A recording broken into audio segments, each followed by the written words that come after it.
Bulls are down by 5 at halftime. Turnover still a part of the story in this one for sure. We're going to break it all down, but you guys know, got to play that intro though. You are now tuned in to Chicago Bulls Central, your number one place for all Chicago Bulls news and content.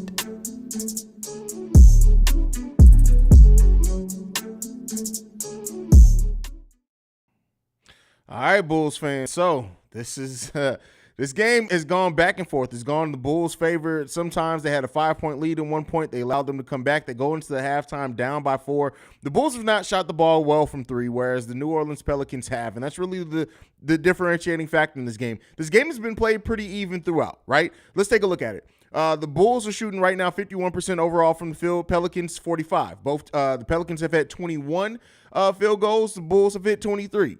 3-point percentage, like I said, the big differentiator here. The Bulls are 4 for 16, whereas the New Orleans Pelicans are 10 for 19. That's 25 to 52% for those that want to count. Free throw discrepancy, not very much of one except makes, but they both gotten 6 free throw attempts. Bulls have made 3. The Pelicans have made all 6 of theirs. Rebounding battle, tied right now, 21 and 21. Both teams with 21 rebounds so far in this game.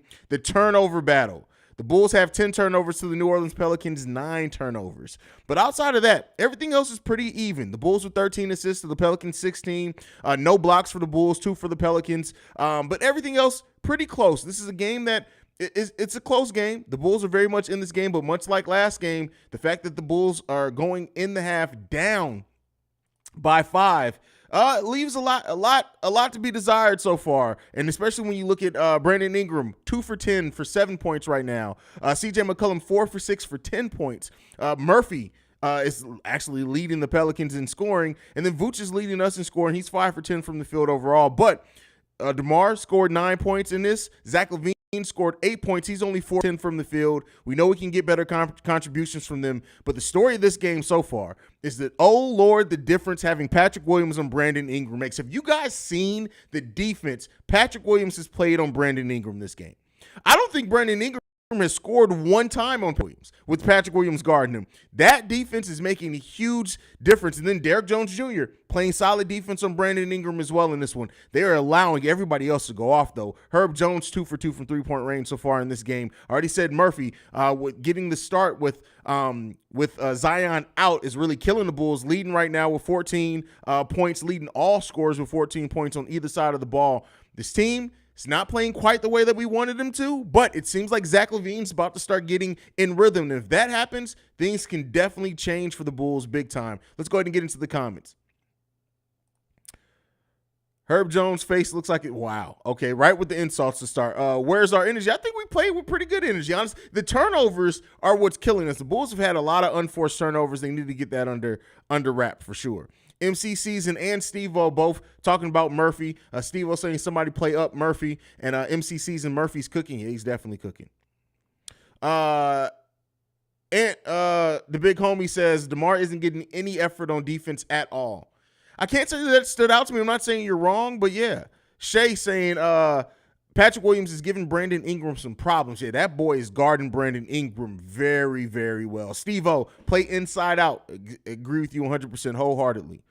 Illusional says Pat is being a menace on defense. This is what we want to see. This is what I've said that I want to see from Patrick Williams. It's not necessarily about the offense, but the defense. He has to be elite defensively. He's playing great defensively. Also chipping in 3 rebounds. He does have 2 turnovers. I think both of those were one was that pass that he missed to DeMar. One was travel. He got to get those under wraps as well. Why do role players for the Pels always go off on us? Last game it was Valanciunas. The one game last season was Jose Alvarado. Well, that's the Bulls in general. It's not even just against the Pels. That's the Bulls in general. They always let a role player go off on them. Always let it go off on them. Billy's asshole should have challenged that last foul by Zach. Billy Donovan does not use his challenges very often, and I don't understand why not. Who's supposed to be guarding Trey Murphy? Well, it's been different people in each position. One it was Caruso, one it was Io, and I think it was Goran Dragic on another one. No, Goran Dragic was supposed to be guarding Alvarado on that time the Alvarado cut to the basket. So, the ultimate rage says, Bulls have played solid so far. Nothing special, but not bad. I'm going to need them to turn it up in the second half. Absolutely. We can't listen. Fourth quarters have been our Achilles heels. We play really good third quarters. We're like plus 13 in third quarters and negative 19 in fourth quarter. So, but don't be surprised if the Bulls do play a hell of a third quarter. But the thing is keeping up that intensity in the fourth quarter for sure. Sorry, guys. Now that everybody sees Patrick Williams' impact, I'm going to need everybody to shut. Listen, Shay, you be tripping, bro. You be tripping. I see you got those typos together, though, brother. I barely started watching 6 minutes of the second quarter, but how are we getting all of our points? Like, is it good cutting or free throws? Don't understand how our shooting is trash. We're still only down 5. Well, the shooting overall from the field isn't trash. We're shooting 51% from the field, which is really good. It's the three-point shooting that's absolutely trash. When the Bulls are finding successes, like you said, they're cutting to the baskets, getting to the rim, just passing the ball pretty well when they're being successful. But we're also seen those turnovers as well. People getting ahead of the play, stuff like that. Email inbound. Sorry about that. C-Dub just trying to evade from the fact that they missing my shirt that they told me they'd be sending me. You all good, bro.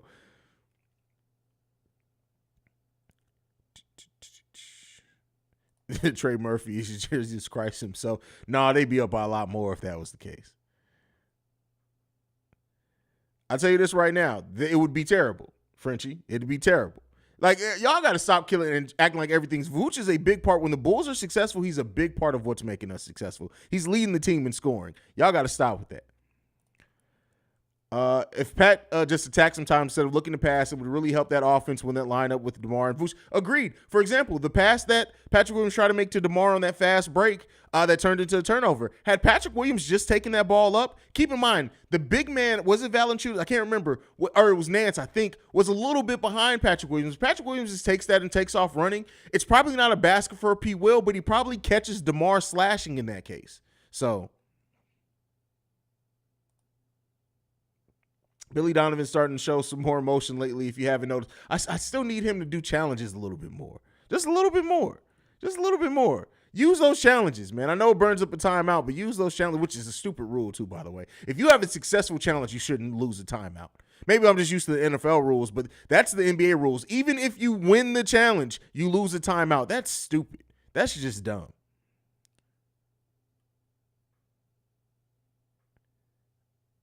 Vooch is better. Vooch is much better this year than last year, defensively and offensively. People like to try to, just people with Neanderthal-like mindsets like to zero in on Vooch, but Vooch has been playing pretty damn good.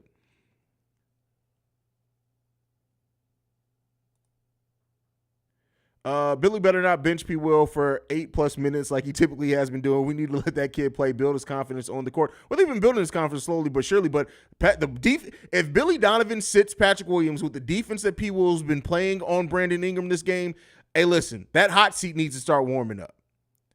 Hot seat needs to start warming up. Pat needs a quicker release wide open. It's still slow. Would change a lot for him. Well, because he doesn't have a quicker release.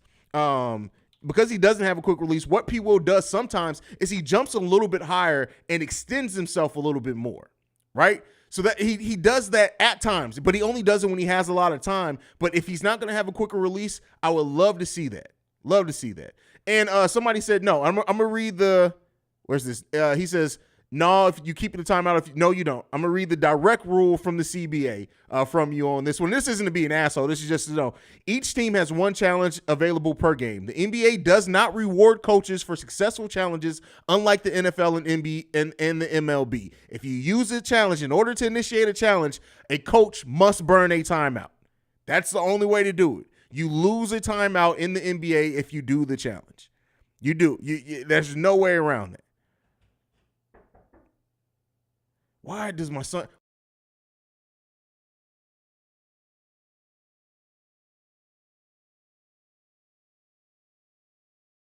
What's wrong? What's wrong? I'm just hungry. You're hungry again? No. Okay, go heat up some more pizza. How many meals do you eat a day? 5? Yeah, I already ate pizza. I know you already ate. You want to eat again, don't you? Taki. You want some Takis? So you're not hungry, you just want a snack. Yeah. All right, go ahead. Kids, man. Kids, I swear to God. Kids. Steve O says we need to work on our discipline as well. Too many turnovers and too many fouls. Absolutely agree. Absolutely agree with you.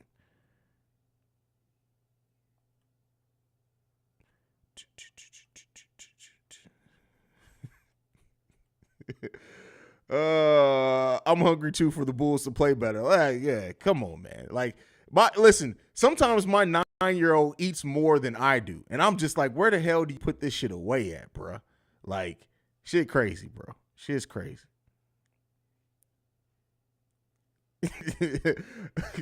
Bulls need to look at Haize Jr. and take notes. That shit's crazy, bro. LOL. Listen, don't be laughing at my son. That boy's crazy. Every time I sit down to record now, it comes bothers me about food. Every time. Every time.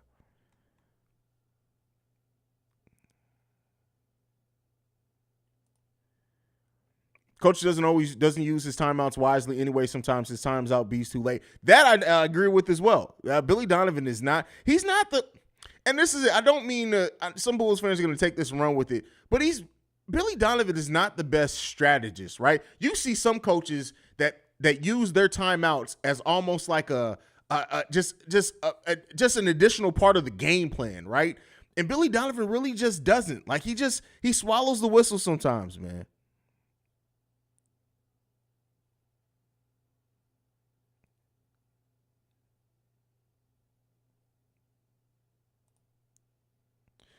Kobe could be a bit of a game changer when he comes back. We're losing close games, and having someone that is capable of heating up from shooting 3 at a good clip could be the difference before Zoe's back. Well, keep in mind, Kobe could always be. That's Kobe's career. Literally, his whole entire career, he can be a game changer. He just doesn't play like one. It doesn't come to fruition for him. It just doesn't. Kobe is having the worst statistical season of his career so far. After his first training camp, so many people, me included, I'm saying me included in this, was like, hey, give Kobe White a chance. He's going to have his first full training camp, his first full offseason. This is going to be the season where we see Kobe maybe get more consistent. And no, he's come in and looked like complete shit. Complete shit.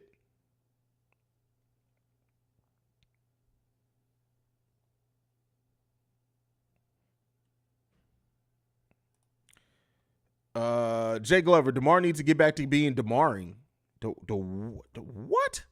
The Marvelous, maybe is what you meant?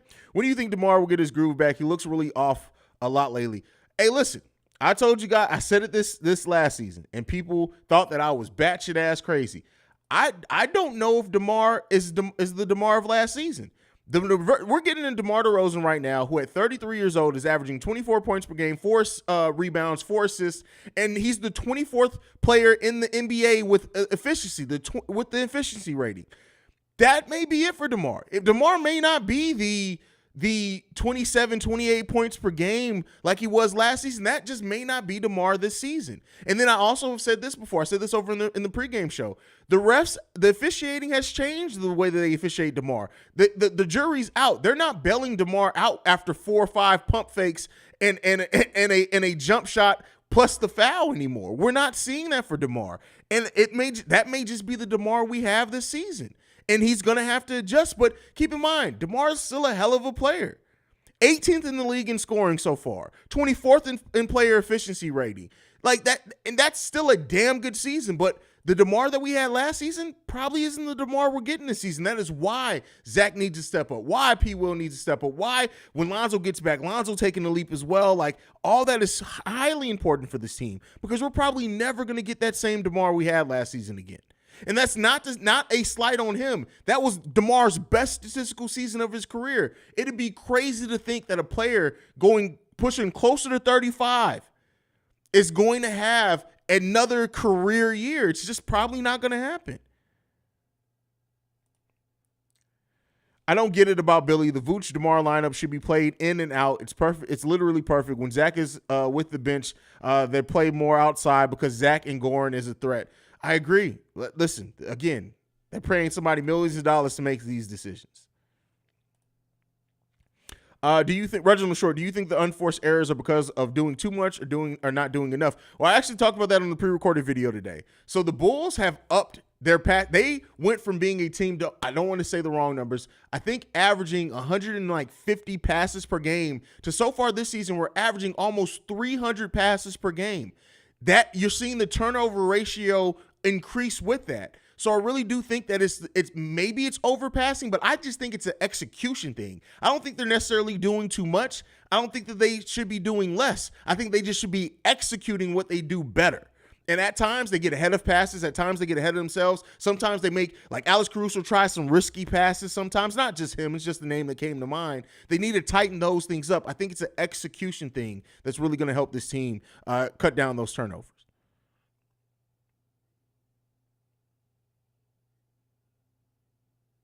No, DeMar's not washed. Come on, he's not washed at all. Not washed. He's killing it right now. 18th is a wash. Exactly. People are just stupid. But all right, y'all. I'm out this mug. I will be back post game. Be here. Make sure you hit the subscribe button. If you don't, we're still trying to get to 10,000 subscribers by my my birthday, which is December 5th. I love you guys. I'll see you guys back here post game. Peace, y'all.